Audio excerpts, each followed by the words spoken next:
Hey guys, Jesse from Fulla Strength and Conditioning here. Hello, with tip 62 of my 90 fitness tips in 90 days. Today I'm going to swap it back around again. I have my trusty whiteboard in front of me. Before I get stuck in, I hope you've had a fantastic Monday.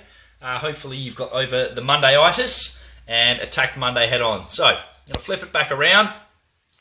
And today's tip, guys, we're going to talk about squat variation and sort of run through the different variations. And as you can see, there's quite a few. And I want to outline the differences between them so you can find out which one is best for you. So, there is 10 different types of squats that I've outlined. So we have Zercher squat, a back squat with a high bar or a low bar position, a front squat, a sumo squat, a bodyweight squat, a box squat, banded squat, single leg squat, and a pistol squat. So, first things first, not every single squat variation will be right for you. This is it's a very individual thing. It's also going to be determined by A, your training experience, how long you've been training. B, your mobility. So do you have the requisite movement capacity in your joints to get into the positions required? And 3 will be the stability. Do you have the strength to actually maintain a position, either A, body weighted, or B, loaded? So that's with a bar, a band, a dumbbell, or any sort of implement that adds resistance. So once again, let's flip it around. Okay, so this here, the bodyweight squat, a lot of people do it, but a lot of people get it wrong. And the reason for it is they don't give it the merit that it deserves. Yes, it's body weight, but you need to master this before you go on to any of the rest of the squat variations. If you cannot proficiently bodyweight squat, you have no right on doing any other squat variation. That's the first thing. I want to outline that bodyweight. Master bodyweight before you even load any movement. So my progression generally would be to start, obviously, bodyweight. And one of the big things that I see happen with a lot of people when they start squatting, there's a few things, but one of the main things I see happen is that the knees collapse, or they cave in. So when people squat, their knees go like that rather than having them out to the side. So their knees collapse inwards. So, right, I don't know why I've turned that back around, but this is when a band can come in handy. So a banded squat, this is something I use very regularly with the clients at Fulla Strength and Conditioning. We place a mini band, so it's basically a rubber band. We place it around the knees, and it helps to help guide the knees and drive them out. So that's we would go sort of 1, bodyweight squat, a banded squat to teach the motor pattern, or a box squat. This can also be done bodyweight, but it also can be loaded with a dumbbell, just a weight plate, or a barbell. Then we would start to look at adding load. Once we're proficient at those, then we can start to work things like a Zercher squat. So not a lot of people know about the Zercher squat, but I think it's a fantastic movement. This is tremendous to develop strength and stability through your midsection. So the Zercher squat is basically where you hold the bar in the crooks of the elbow, right in between the forearm and the bicep. And the aim of that is to overload the trunk. So you have to create a lot of stability through the midsection, stay nice and vertical as you squat with the bar in the crooks of the elbow. After that, we would progress to maybe a front squat. And the reason for that is it doesn't require... The back squat's just a little bit more technical, so obviously that's where people want to end up. That's where we can load the bar the most. But before we get there, we want to make sure we can maintain adequate torso positioning. So a lot of people, when they front squat, they get into that sort of position there. So we got the head there, and we'll call that the feet there, and the arms are somewhere around there holding onto the bar or out the front. So I'm not very good at drawing, but ideally we want to maintain more of a vertical squat. And you can see I'm a fantastic illustrator. It's a good thing it's not in my line of work too much. So that would be a front squat. We want to stay nice and vertical. Then we can progress to the back squat. This is where you are going to be able to load the squat the most. And I want to run through quickly the differences between a high bar and a low bar.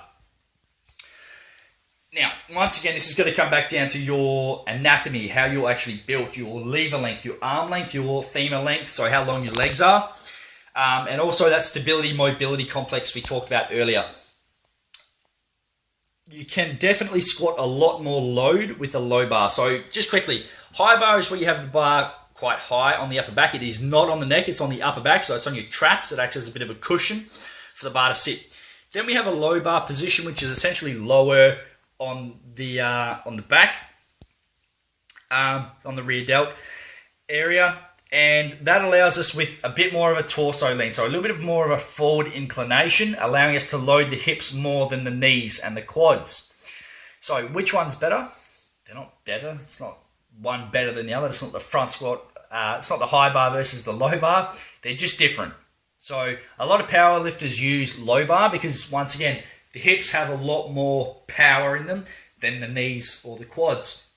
So high bar is fantastic for Olympic lifters. So if you want to work on, say, the clean and the jerk and the even snatch, things like that, then it can be fantastic. Help strengthen that midsection with more of a vertical squat.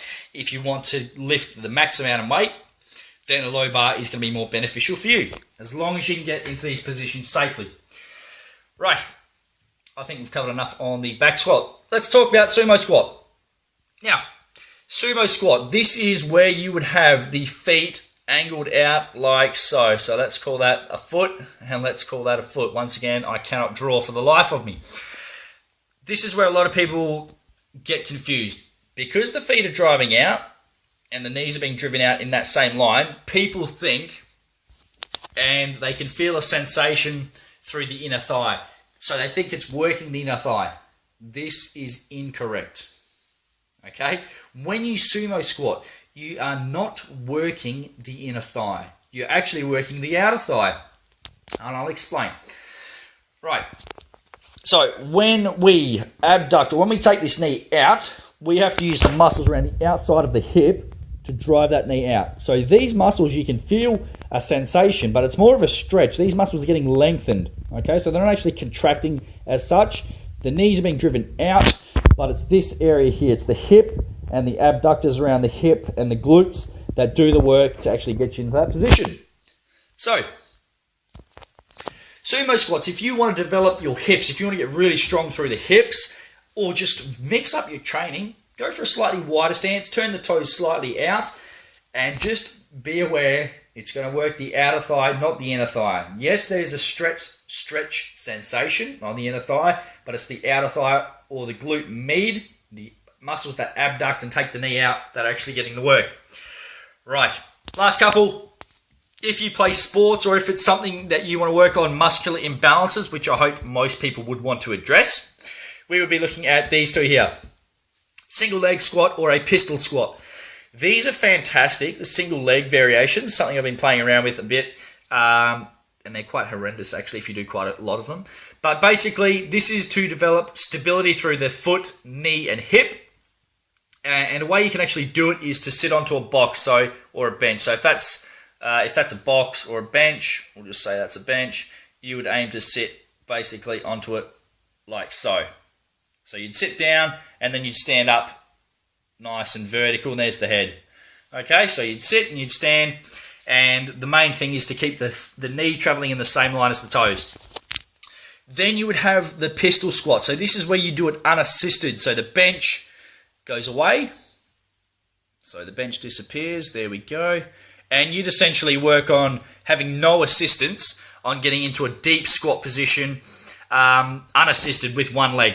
So one leg would be outstretched, one leg would be planted on the floor, and you try and get into a single leg squat position with no assistance. Whew, it's a lot of squatting.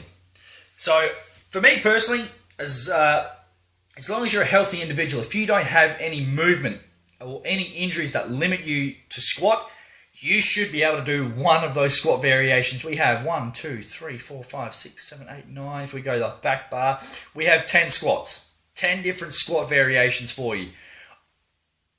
If you cannot get into a position and maintain it, body weight, you do not have a right to load the movement. All right? Leave the ego at the door. Master the bodyweight squat. Once you've done that, then you can start to explore all the other different types of squats, but not until you master the bodyweight squat first. Recap. One last look. Which squat is best for you? If you are tall, you would be best off going for a slightly wider squat, so maybe a sumo or maybe a box squat. Got a long distance to travel, take the feet out a little bit wider, open up some space for the hips, or even stay with body weight. Or actually, I missed one of the most important ones. 11 squat variations, a goblet squat. So this is pretty much a go-to for us at Fulla Strength and Conditioning as well. This can be done a number of different ways. Basically, it's where you hold a weight on the chest. So that's my 50 kilo dumbbell. I hold that on my chest and I squat with it. So once again, trying to stay nice and vertical, preventing that forward lean of my torso. So there you have it, guys. That's 11 different squat variations. Which one do you do? I'd love to hear from you. Which squat variation do you do? Why do you do it? And what benefits have you noticed while doing it? I've tried all of them and they're all equally fantastic. No, but seriously, my favorite would have to probably be, in terms of benefits and what it can actually do for me, I would say the front squat would probably be the best squat for me, even though I did Zercher squats today and they were horrible. They're hard. But that's it, guys. That is tip 61, I think. If you have any questions, comment below. If you think there's a squat variation I've missed, let me know. If you want more clarification on one of the squat variations, let me know. I'd love to hear from you. That's it, guys. Take it in. Get your squats. Zercher, back squat, high bar, low bar, front squat, sumo, goblet squat, bodyweight squat, box squat, banded squat, single leg and pistol squat. And we are out. Good night, fine people. Bye-bye.